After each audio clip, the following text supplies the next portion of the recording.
Hello students, welcome to my YouTube channel Zoology Learning. Today's topic is nervous system.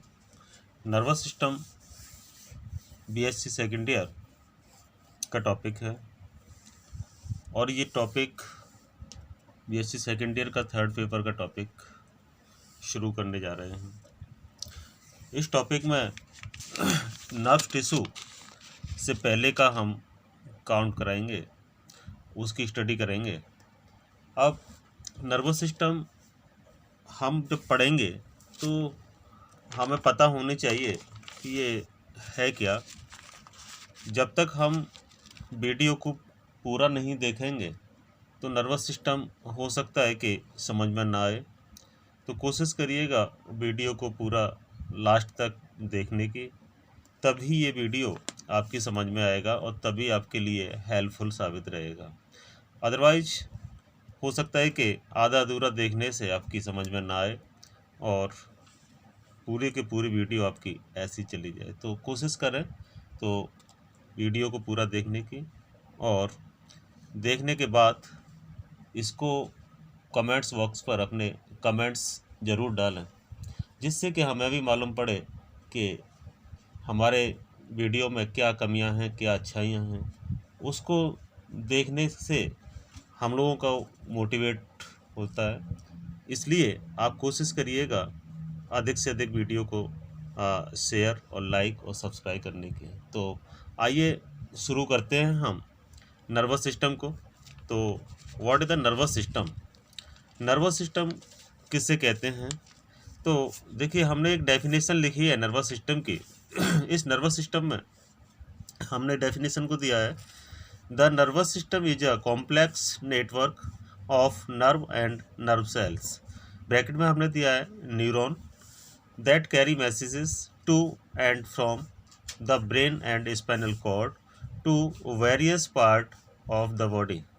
इसका मतलब है बच्चों, nervous system जिसको हम तंत्र का तंत्र कहते हैं, जिसमें कि कोई भी जो नर्वस सिस्टम है उसमें इसके अंदर एक कॉम्प्लेक्स सिस्टम है। नर्वस सिस्टम क्या है? एक कॉम्प्लेक्स सिस्टम है और ये नेटवर्क का काम करता है। नेटवर्क का मतलब होता है वेव्स को ट्रांसफ़र करना, एक ऑर्गन से दूसरे ऑर्गन्स की तरफ ट्रांसफ़र करना, एक ऑर्गन से दूसरे ऑर्गन्स की तरफ आदान प्रदान करना।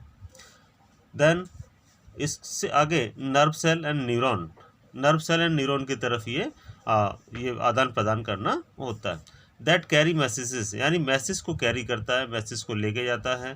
टू एंड फ्रॉम, से और तक, यानी वहाँ से लेकर के और वहाँ ब्रेन तक पहुँचाता है, ब्रेन और स्पाइनल कॉर्ड तक पहुँचाता है।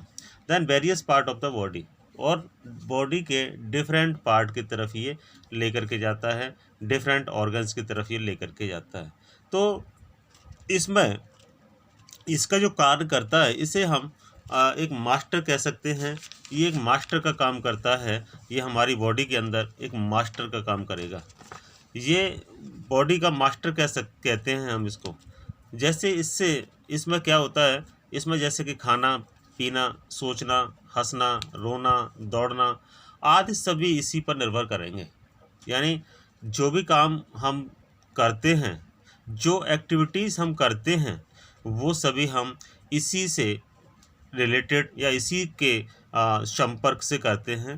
जैसे हम चलते हैं, सोचते हैं, हंसते हैं, रोते हैं, दौड़ते हैं, खाते हैं, पीते हैं, तो हम नर्वस सिस्टम की हेल्प ही लेते हैं, उसी से चलते हैं। ये इसमें क्या होता है, इसमें नर्वस सिस्टम प्लस एंडोक्राइन, ये दोनों के साथ नर्वस सिस्टम और एंडोक्राइन के साथ मिलकर के ये एक कार्य करता है। तो एंडोक्राइन, जिसमें अंतःस्रावी ग्रंथियां कहते हैं, ये अंतःस्रावी ग्रंथियां आपस में मिलकर के ये हार्ट नर्वस सिस्टम के साथ ये वर्क करती हैं। एंडोक्राइन का मतलब क्या होता है?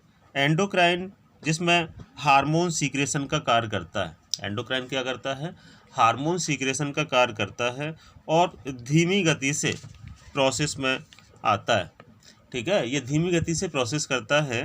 दूसरा नर्वस सिस्टम क्या करता है, एंडोक्राइन तो एक स्लो मोशन में काम करेगा, लेकिन एंडोक्राइन बहुत जल्दी रिएक्शन करता है, यानी क्विक एक्शन ये करता है, जिसको हम क्विक एक्शन या क्विक रिएक्शन भी कह सकते हैं, जो नर्वस सिस्टम करता है। और एंडोक्राइन क्या करता है, एक स्लो मोशन में काम करता है। तो इतनी बात समझ में आ रही होगी आपकी। देन हम नर्वस सिस्टम को हम यहाँ पर दो भागों में बांट सकते हैं। नर्वस सिस्टम को डिफाइन करते हैं हम दो भागों में। एक होता है सेंट्रल नर्वस सिस्टम, जिसको CNS के नाम से जानते हैं। दूसरा होता है पेरिफेरल नर्वस सिस्टम, जिसको हम PNS के नाम से जानते हैं।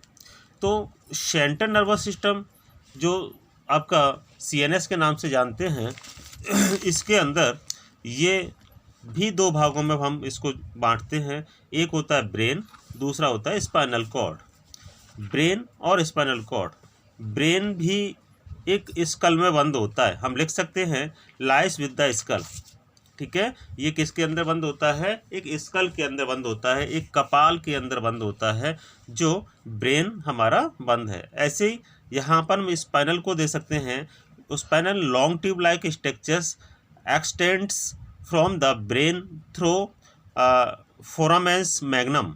यानी स्पाइनल क्या, यानी इसके अंदर हम देते हैं लॉन्ग ट्यूब स्ट्रक्चर्स। ये कैसा होता है, ये एक लंबी नली के समान स्ट्रक्चर्स होता है, जो कि extend from the brain through foramen magnum. इसमें क्या होता है, स्पाइनल कॉर्ड, जो स्पाइनल कॉर्ड होती है वो निकलती है। फोरामेन मैग्नम का मतलब होता है जो स्पाइनल कॉर्ड इसमें से निकलती है। तो it's lies the vertebrate column. ये कहाँ पर होती है, वर्टिब्रेट कॉलम में होती है। जो वर्टिब्रा कॉलम होता है हमारा, उस वर्टिब्रेट कॉलम में स्पाइनल कॉर्ड होती है।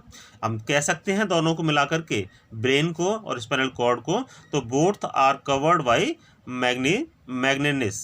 ठीक है, तो इसको हम कह सकते हैं बोथ आर कवर्ड बाई मैनेगिस। तो मैनेगिस का मतलब होता है उसके ये दोनों ही किसी न किसी पार्ट्स के अंदर ये कवर्ड रहती हैं। तो इसके अंदर अब हमें लेके चलते हैं हम आपसे PNS की तरफ। इतनी बात समझ में आ गई होगी आपकी CNS की। अब मैं लेके चल रहा हूँ आपको PNS की तरफ। PNS यहाँ पर हम लेंगे तो PNS को हमने दो भागों में डिफाइन किया है।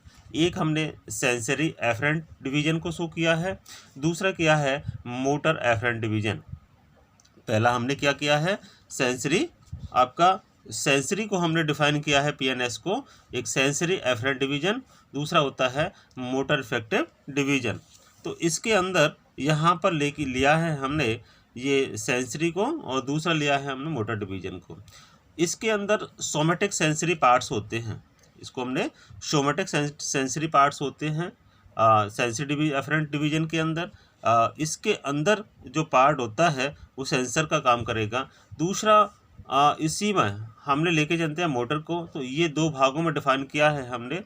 इसमें डिफाइन करने पर हमने देखा है पहला पार्ट इसमें एक सोमेटिक नर्व सिस्टम है, जिसको हम SNS के नाम से जानते हैं, SNS के नाम से जानते हैं इसको। दूसरा हम जानते हैं ANS को हम कहते हैं ऑटोनॉमिक नर्वस सिस्टम। समझ में आ रहा होगा, SNS means somatic nervous system, ANS means autonomic nervous system. अब इसको हम देख लेते हैं।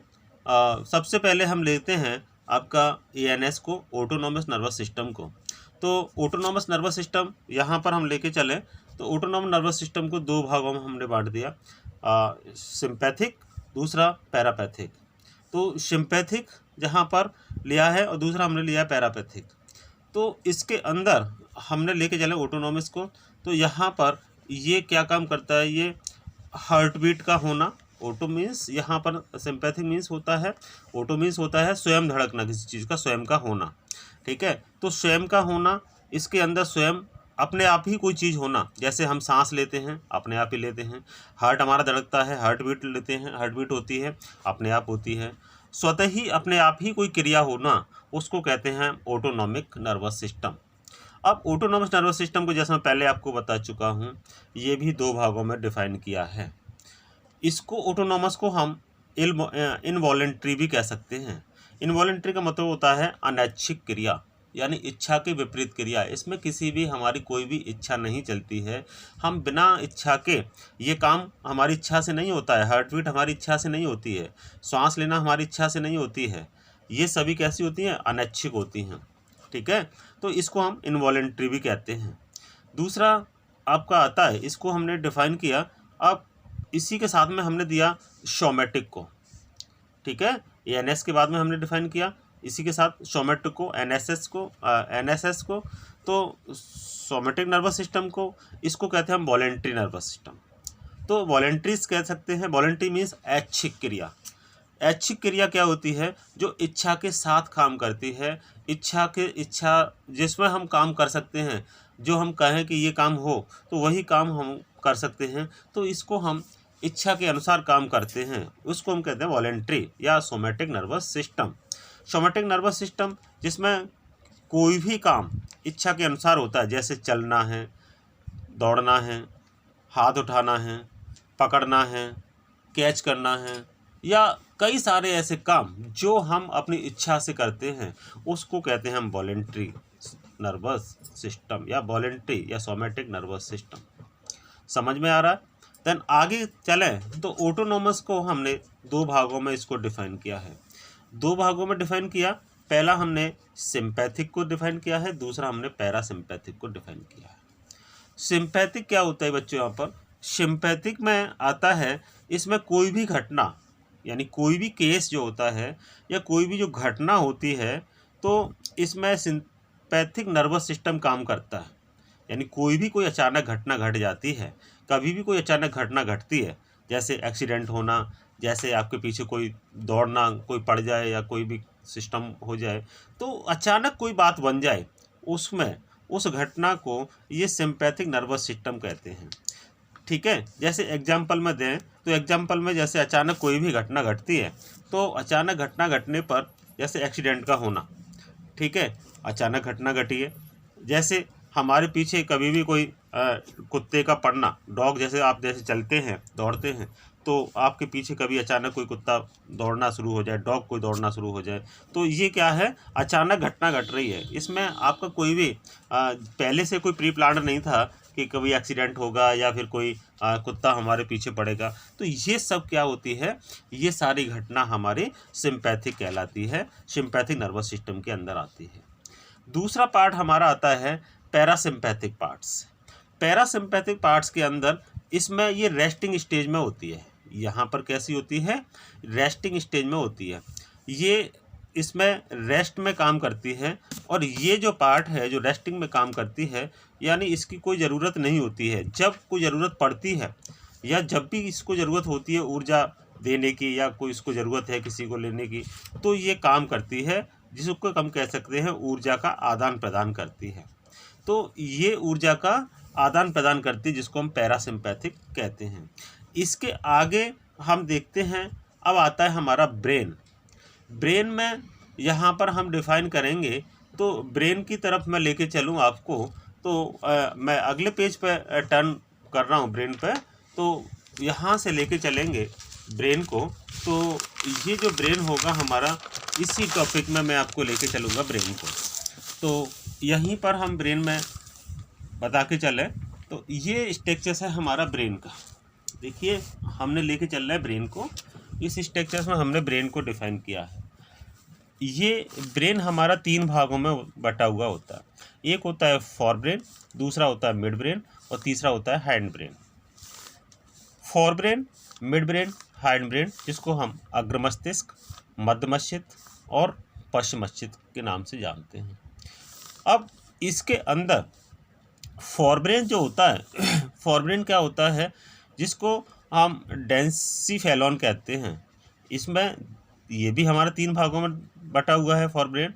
एक होता है डेंसिफेलॉन, दूसरा होता है लिम्बिक सिस्टम, और तीसरा होता है सेरिब्रम। पहला डेंसिफेलॉन, दूसरा होता है लिम्बिक सिस्टम, तीसरा होता है सेरिब्रम। ये हमारा कौन सा भाग होता है? फॉर ब्रेन का होता है।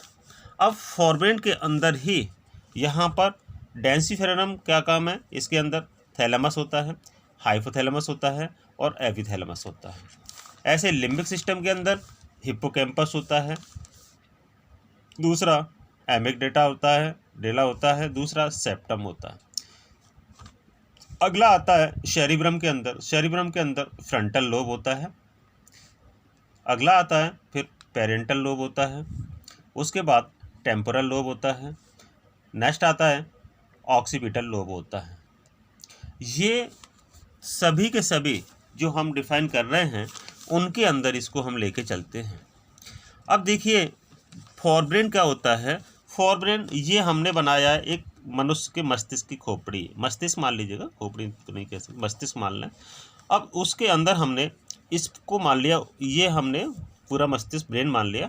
ये पार्ट है हमारा सेरिब्रल कॉर्टेक्स, ये सेरिब्रल कॉर्टेक्स है।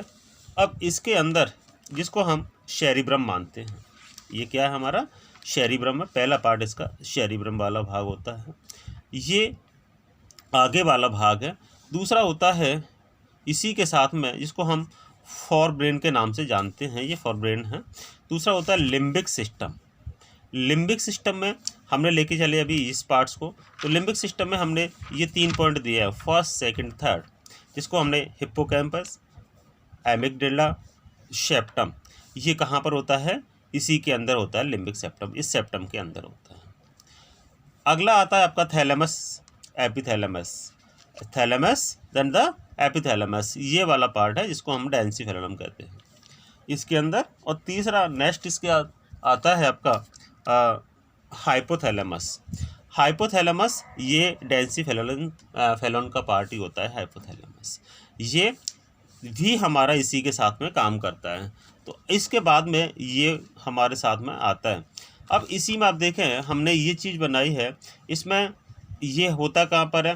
पहला हमने ये ब्रेन बना लिया, एक तरह का ब्रेन है हमारा।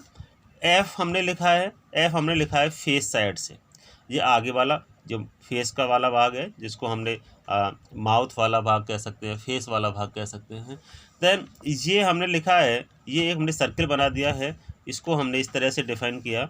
अब ये डिफ़ाइन किया है सर्किल बनाने के बाद में इसको हमने पी से इंडिकेट किया है। ये पी इंडिकेट करने के बाद में इसको हमने लेके चले। दैन सेकंड टाइप से हमने ये टी से टेम्पोरल, यहाँ पर हम कह सकते हैं हम सेरिब्रम को लेके चल रहे हैं। इसके अंदर सेरिब्रम को क्या लिया, एफ से हमने लिया फ्रंटल लोब जो फेस साइड का होता है।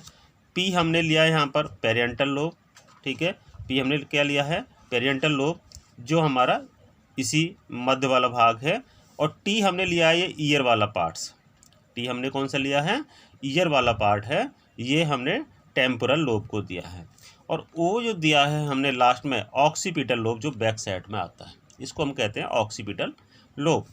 यहाँ पर किसी को कोई डाउट नहीं होना चाहिए, तो क्योंकि डायग्राम को बहुत अच्छे से यहाँ पर एक्सप्लेन करने की कोशिश कर रहा हूँ, आप समझ सकते हैं उस चीज़ को। अब इसके अंदर बहुत अच्छे से समझ में आएगा, थोड़ा सा आपको गौर करना है, बस बहुत ज़्यादा इसमें माइंड नहीं लगाना है, क्योंकि हमने डायग्राम को बहुत अच्छे से हमने मेकअप किया है, बहुत अच्छे से बना करके चले हैं। तो आप उसको थोड़ा सा समझने की कोशिश करें तो समझ में अच्छे से आएगा, अदरवाइज थोड़ा सा भी आप इधर घूम गए तो फिर समझ में नहीं आएगा। तो कोशिश करिए समझने की, और फिर भी अगर समझ में नहीं आता है तो कमेंट बॉक्स में डाल करके आप बताइए हमें कि हमारा यहाँ पर समझ में नहीं आया, तो मैं कोशिश करूँगा आपको पुनः समझाने की और पुनः से आपको बताने की उसी में। तो आगे हम बढ़ते हैं, नेक्स्ट साइट इसको हमने लेते हैं। ये हमने इसी ब्रेन को जो हमने मिड ब्रेन और हाइंड ब्रेन को हमने लिया है, मिड ब्रेन और हाइंड ब्रेन को लिया है। तो मिड ब्रेन क्या है और हाइंड ब्रेन क्या है। मिड ब्रेन को हमने, आप देखिए हमने इसको भी हमने मिड ब्रेन को हमने दिया है। अब मिड ब्रेन को जब दिया है तो यहाँ पर हमने इसको बांट दिया है हमने, ये देखें हम डायग्राम को थोड़ा सा देखें, डायग्राम थोड़ा सा टिपिकल लगेगा क्योंकि डायग्राम हमने पेंसिल से ड्रॉ किया है, पेन से ड्रॉ किया है, कलर नहीं लिया है, फिर भी मैं कोशिश करूँगा आपको समझाने की, समझ में आएगा। तो इसके अंदर यहाँ पर हमने दिया है कोरापोरा क्वाड्रिजेमिना, ठीक है, इसको पहला पार्ट है। दूसरा पार्ट है आपका सुपीरियर कॉलिकस और तीसरा पार्ट है इसका इन्फीरियर कॉलिकस। पहला आपका कोरापोरा आपका क्वाड्रिजेमिनस, अगला है सुपीरियर कॉलिलस और इन्फीरियर कॉलिलस। अब इसके अंदर आप देखें यहाँ पर ये डिफाइन किया है हमने दो भागों में, कोरापुरा को ही डिफाइन किया है, कोरपुरा को डिफाइन किया है इसके अंदर दो भागों में, ये दो भागों में डिफाइन किया है। तो एक मैंने सुपीरियर कॉलिकस लिया है, दूसरा हमने लिया है इन्फीरियर कॉलिकस। ये दो पॉइंट होते हैं यहाँ पर, एक दो आगे होते हैं सुपीरियर और दो पीछे होते हैं इन्फीरियर। ये देखिए ये 4 पॉइंट इस तरह से आ जाते हैं। ये चारों पॉइंट आपको दिखाई देंगे, इसको आपको बता के चलेंगे। इसी के साथ में हमने लिया है हैंड ब्रेन को। हैंड ब्रेन को लेने के बाद आप देखेंगे इसमें हमने मेडुला, जिसको मेडुला ऑब्लिगेटा कहते हैं, दूसरा लिया हमने पॉन्स और देन नेक्स्ट लिया हमने सेरिब्रम्स। पहला कौन सा लिया? मेडुला ऑब्लिगेटा, दूसरा पॉन्स और अगला सेरिब्रम्स। आपको अलग अलग बुक में अलग अलग तरह से डिफाइन कराएगा। आप किसी भी एक ऑथेंटिक बुक को आप उठा के देखेंगे, एक अच्छी बुक को उठा के देखेंगे तो ये डायग्राम आपको अच्छे से मिल जाएगा। क्योंकि अच्छा पढ़ने के लिए एक अच्छी बुक की स्टडी करना ही आवश्यक होता है। इसके अंदर आप देखेंगे ये हमने एक ब्रेन को हमने लिया है, ब्रेन का एक डायग्राम हमने ड्रॉ किया है। तो ब्रेन के डायग्राम में आप देखें तो पहला हम लेके चले हैं सेरिब्रम या कॉर्टेक्स, दूसरा हमने लिया है जिसको हमने फोर ब्रेन के नाम से हम जानते हैं। ये देखिए हमने चारों तरफ यहाँ इंडिकेट किया है, इस तरह से इंडिकेट किया है। ये आपका फोर ब्रेन है पूरा का पूरा। इसका अगला पार्ट आता है लिम्बिक सिस्टम। ये लिम्बिक सिस्टम ये और ये दोनों भाग फोर ब्रेन का होता है। तीसरा और एंड का अगला देखेंगे सेकंड पार्ट, ये फर्स्ट और then second then third limbic system के अंदर बता के चल रहा हूँ। फर्स्ट, सेकंड और थर्ड ये 3 पॉइंट हम देख रहे हैं और तीनों पॉइंट लिम्बिक सिस्टम के अंदर कहाँ आएंगे? तीनों पॉइंट लिम्बिक सिस्टम में आप देखेंगे यहाँ पर मैंने पॉइंट लगाया, देखिए लिम्बिक सिस्टम में, ठीक है। लिम्बिक सिस्टम में हमने क्या लिखा है? हिप्पोकैम्पस, एमिगडाला और सेप्टम। ये कहाँ पर होता है? ये इसी लिम्बिक सिस्टम के अंदर होता है, ठीक है। ये इसी लिम्बिक सिस्टम के अंदर होता है, तीनों मिडिल वाला पार्ट्स का। इसके बाद आप देखें यहाँ पर हमने जब ये चीज़ ली तो इसके बाद आता है आपका थैलेमस और एपिथैलेमस। इसके दो भाग बना दिए हमने, इस ब्रेन के हमने दो भाग बना दिए, थैलेमस एपिथैलेमस, जिसको हाइपोथैलेमस के नाम से भी यहाँ पर हम जानेंगे। अब इसके अंदर यहाँ देखें ये दो भाग हैं। थैलेमस के अंदर लिम्बिक सिस्टम के अंदर express the emotions. Limbic system क्या करता है? एक्सप्रेस द इमोशंस, यानी इमोशंस जागृत करता है। इमोशंस क्या होता है? जैसे कि किसी को देख करके कोई रो रहा है तो उसको देख करके आपके आंसू आ जाना, है ना, इमोशंस जागृत हो गए। या आपको किसी ने कुछ कह दिया तो आपको किसी की बातें चुप जाना, जिसमें आपके इमोशंस जागृत हो गए। या आपको किसी ने हर्ट किया, ठीक है, आपको किसी ने दुख पहुंचाया तो इमोशंस जागृत हो गए। या आपको किसी ने खुशी पहुंचाई तो इमोशंस जागृत हो गए। तो ये सभी क्या होता है? इमोशंस होते हैं। इसको हम इमोशंस कहते हैं। जो इमोशंस एक्सप्रेस करता है वो कौन करता है? लिम्बिक सिस्टम एक्सप्रेस करता है। नेक्स्ट हम पॉइंट देंगे इसी के साथ में, यहाँ पर थैलेमस या एपिथैलेमस को लेके चलते हैं। थैलेमस और एपिथैलेमस रियली सेंटर्स, ये रियली सेंटर्स होता है, वास्तविक सेंटर है ये बॉडी का, ब्रेन का। और एक होता है इसी के अंदर हाइपोथैलेमस। हाइपोथैलेमस यहाँ पर बॉडी टेम्परेचर को मेंटेन करता है। हाइपोथैलेमस क्या करता है? बॉडी के टेम्परेचर को मेंटेन करता है। आपका खाने के लिए, ईटिंग के लिए ये काम करता है, ड्रिंकिंग के लिए काम करता है, भूख प्यास टेम्परेचर, ये सब कौन करता है? हाइपोथैलेमस करता है। जो ब्रेन के अंदर हाइपोथैलेमस है वही काम करता है हमारा। दूसरा पिट्यूटरी ग्लैंड्स, ये पिट्यूटरी ग्लैंड्स भी हाइपोथैलेमस से ही अटैच होती है। तो ये पूरा काम कौन करेगा? हाइपोथैलेमस करता है। तो समझ में आ रहा होगा। तो इसके बाद हमारा देखिए यहाँ पर नीचे वाला पॉइंट, आप एक इस तरह का पॉइंट हमने देखा है। इसमें हमने देखा है सुपीरियर और इन्फीरियर। मैं पहले बता के चला हूँ, थोड़ी देर पहले मैंने आपको सुपीरियर इन्फीरियर बताया था। कहाँ बताया था मैंने आपको? ये पॉइंट मैंने आपको बताया था, सुपीरियर और इन्फीरियर, है ना। कोरपोरा क्वाड्री जेमी नाम है। इसके अंदर सुपीरियर हमने ये बताया है और इन्फीरियर ये बताया है। ये दो पॉइंट यहाँ पर सुपीरियर के होते हैं और दो पॉइंट हमारे इन्फीरियर के होते हैं। तो देखिए यहाँ पर हमने लगाया भी है सुपीरियर, यहाँ पर 2 पॉइंट हमने लगा दिए और इन्फीरियर यहाँ पर भी 2 पॉइंट हमने लगा दिए। अब इसका फंक्शन क्या होता है? देखिए ये आता है आपका मिड ब्रेन के अंदर, सीधी सी बात है। इसको हमने कह दिया यहाँ तक, अभी अब तक हम आपको बता रहे थे फोर ब्रेन का सिस्टम, अब बता रहे हैं आपको मिड ब्रेन का सिस्टम। मिड ब्रेन में क्या आता है बच्चों? मिड ब्रेन के अंदर देखिए यहाँ पर सुपीरियर में आपका आता है। सुपीरियर जैसा आप जानते हैं, सुपीरियर इज सुपीरियर, है ना, सबसे मोस्ट इम्पोर्टेंट पार्ट सुपीरियर, यानी बहुत ज़्यादा अच्छे से होना, बहुत स्ट्रॉन्ग होना। सुपीरियर ये क्या काम करता है? विजुअल रेफर करता है, यानी देखने के लिए, शो करने के लिए, ये विजुअल का काम करता है, देखने के लिए, दिखाने के लिए। देन ये देखना है। और दूसरा आता है आपका इसी के साथ में आपका आता है, विजुअल के साथ में ही ये सुपीरियर काम करता है। और इसी के साथ आपका आ जाता है विजुअल मीन्स देखना, है ना। फिर आपका आ जाता है ऑडिटोरियम्स मीन्स होता है सुनना। वो कौन करता है? वो इन्फीरियर करता है। देखने का काम कौन करता है? सुपीरियर करता है, ये वाला पार्ट करता है देखने का काम सुपीरियर। और इन्फीरियर काम करता है ऑडिटोरियम का। ऑडिटोरियम मीन्स होता है सुनना, ठीक है। जैसे ऑडिटोरियम हॉल होता है, ऑडिटोरियम हॉल में जाते हैं आप लोग, वहाँ पर कॉन्फ्रेंस होती है या वहाँ पर कोई फंक्शन होता है, तो वहाँ पर कोई भी एक बोलता है और आप लोग बैठ कर के सुनते हैं, तो वो वही पार्ट हो जाता है। तो वहाँ पर जो सुनते हैं, जो हम लोग वहाँ बैठ कर के सुनते हैं, तो सुनने का काम कौन कर रहा है? कौन करा रहा है? हमारा इन्फीरियर। और आँखें सुपीरियर जो होती हैं, आँखें हम उस चीज़ को देखने का काम करते हैं, तो इसी को कहते हैं सुपीरियर और इन्फीरियर। क्लियर? पॉइंट क्लियर हो रहा होगा। ये सिर्फ मैं समझाने के लिए आपको इस तरह से बात करके चल रहा हूँ इसमें, तो आपकी समझ में आ रहा होगा। ये हमारा ब्रेन पे डिपेंड करता है, जो ब्रेन के अंदर हमारा सुपीरियर और इन्फीरियर हमारे पार्ट्स होते हैं। दूसरा होता है हैंड ब्रेन जो पीछे वाला पार्ट्स होता है, जो नर्व, जो आपका जो स्पाइनल कॉर्ड लगी हुई होती है, जिसको हम छोटा मस्तिष्क कहते हैं। देखा होगा डायलॉग्स आपने, यहाँ पर मारने से व्यक्ति मर जाता है, तो वो क्या होता है? हैंड ब्रेन होता है, और ये सबसे ज़्यादा इम्पोर्टेंट्स होता है। तो गवर्नमेंट भी आपने देखा होगा, कभी भी जब एक्सीडेंट होते हैं तो गवर्नमेंट भी कभी बोलती है कि हेलमेट लगा करके चलिए। तो यहाँ पर अगर कोई भी ब्रेक आ जाता है, इस जगह पर अगर कोई ब्रेक होता है, तो उसमें क्या होता है? आदमी की मौत होती है, आदमी ख़त्म ही हो जाता है। तो इसलिए हेलमेट के लिए गवर्नमेंट आपके लिए बोलती है कि हेलमेट लगा करके चलें। इसीलिए बोलती है क्योंकि अगर ये ब्रेन हमारा काम करना बंद कर दिया, तो हमारी बॉडी भी फंक्शन करना बंद कर देती है। डॉक्टर को भी सुना होगा, ब्रेन इज डेड तो बॉडी इज डेड।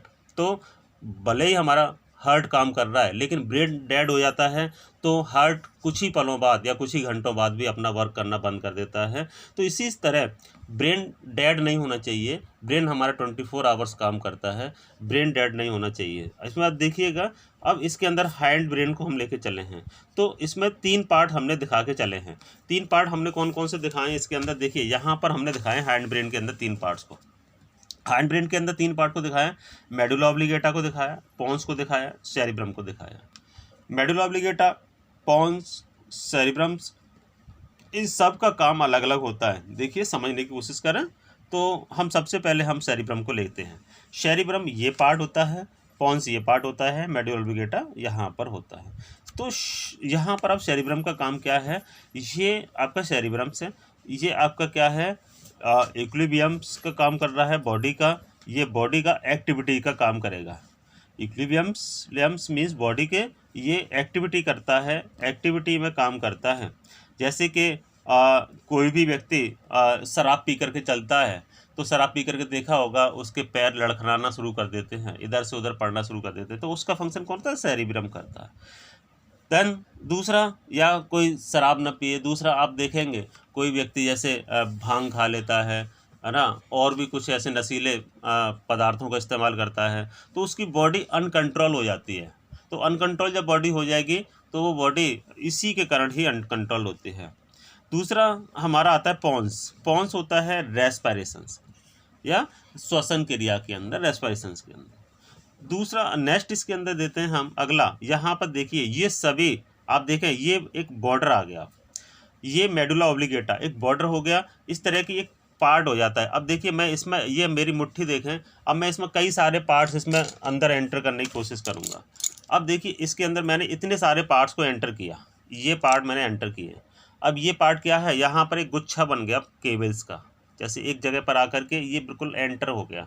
अब एंटर हो गया तो क्या है? इस जगह पर सारे पार्ट्स, फोर ब्रेन का भी, हैंड ब्रेन का भी, और आपका मिड ब्रेन का भी, सारी की सारी नर्व्स इस जगह पर आकर के रुकती हैं, जो आपका क्या है, जो मेडुला ऑब्लिगेटा होता है।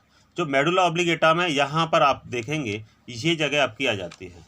इस जगह पर आप देखेंगे, यहाँ पर आप देखें, ये वाले पार्ट की मैं बात कर रहा हूँ, इसी जगह पर आपकी इस तरह का पार्ट यहाँ पर आकर के रुक जाता है। तो ये सारा भाग कहाँ आएगा, ये स्पाइनल कॉर्ड का स्टार्टिंग वाला रीजन होता है। समझ में आ रहा होगा, ये स्टार्टिंग पार्ट होता है। अब स्टार्टिंग पार्ट क्या होगा, इसके अंदर यहाँ आप देखें तो अब इस पार्ट को यहाँ पर सारा भाग रुकेगा, जिसको हम मेडुला ऑब्लिगेटा कहते हैं। मेडुला ऑब्लिगेटा का काम क्या होता है, मेडुला ऑब्लिगेटा का काम क्या होता है, यहाँ पर मेडुला ऑब्लिगेटा का काम होगा, देखिए वॉमिटिंग का आना। जैसे आप सफ़र कर रहे हैं, है ना, सफ़र में आपने देखा होगा गाड़ी की स्मेल आती है, गाड़ी में से स्मेल आती है, जैसे हम कार में जा रहे हैं या बस में जा रहे हैं, तो हमको अचानक से उल्टी आना, है ना, तो अचानक से उल्टी किसके कारण आती है, जो मेडुला ऑब्लिगेटा जो होता है ना, उस मेडुला ऑब्लिगेटा हमारे जो भी स्मेल होती है वहाँ तक वो मैसेज पहुँचता है। क्योंकि मैं आपको पहले बता चुका हूँ, मैसेज कन्वे करता है ब्रेन टू अदर ऑर्गन्स। मैं आपको पहले डेफिनेशन में आपको शो करा चुका हूँ, ब्रेन और अदर ऑर्गन्स की तरफ ये मैसेज को कन्वे करता है नर्वस सिस्टम। तो यहाँ पर मैसेज कन्वे किया, स्मेल का कन्वे किया मैसेज कहाँ पर, मेडुला ऑब्लिगेटा की तरफ, और उसको हम वॉमिटिंग में हमने कंसिडर कर लिया, तो वॉमिटिंग आना शुरू हो जाती है। इसको दूसरा स्नीजिंग, स्नीजिंग का मतलब होता है छींकना, ठीक है, स्नीजिंग का मतलब होता है छींकना। जैसे आपने देखा अचानक छींक आना, एकदम छींक आ जाती है, ठीक है, तो मेडुला ऑब्लिगेटा आप कितना भी रोकने की कोशिश करें नहीं रुकेगी, वो स्नीजिंग होती है, छींकना होती है। देन नेक्स्ट आपका आता है बेल्चिंग। बेल्चिंग का मतलब होता है जैसे कि आपने खाना खाया, खाना खाने के बाद एक लंबी सी डकार आना, ठीक है, बेल्चिंग का मतलब होता है डकार आना। तो ये क्या है, एक लंबी सी डकार आना, हम कितनी भी रोकने की कोशिश करें वो भी नहीं रुकेगी। तो ये सब का सब किस पे डिपेंड होता है, मेडुला ऑब्लिगेटा पे काम करता है। ऑब्लिगेटा के अंदर ही ये सारे मैसेज हमारी बॉडी के कन्वे होते हैं, जो मैंने अभी आपको दिखाया था कॉइल, और फिर यहाँ से हमारी ये स्पाइनल कॉर्ड बनना शुरू हो जाती है। ये स्पाइनल कॉर्ड है, देखिए मैं आपको चला के बता रहा हूँ, ये स्पाइनल कॉर्ड है। अब ये स्पाइनल कॉर्ड्स हमारी कंटिन्यू हो जाती है, जो पीछे की तरफ मूव करती है। अब यहाँ से आगे का जो टॉपिक बनेगा वो आपका नर्व टिश्यू बनेगा, नर्वस टिश्यू बनेगा। तो उस टिश्यू को, उस नर्वस टिश्यू को मैं नेक्स्ट लेक्चर में आपको शो कराऊंगा। तो अभी तक मैंने आपको शो कराया है ये पूरा नर्वस सिस्टम को, आपकी समझ में आया होगा और बहुत अच्छे से समझ में आया होगा। और दूसरा, आप इस वीडियो को अगर कहीं भी कोई भी दिक्कत है, कहीं भी किसी तरह की कोई परेशानी आ रही है समझने में, तो आप कमेंट्स बॉक्स पर आप जा कर के कमेंट्स शो करिएगा, जिससे कि मैं उसको देख कर के उसमें इम्प्लीमेंट करना शुरू करूं। तो आप उसको ढंग से उसको पहले एक बार देख लीजिएगा, पूरे वीडियो को शो करें, पूरे वीडियो को चेक करें, और उसके बाद आप कोई भी कमेंट्स फॉरवर्ड करें। तो आई होप ये वीडियो आपको पसंद आया होगा, समझ में आया होगा। So please like, share this video and subscribe my channel. Thank you.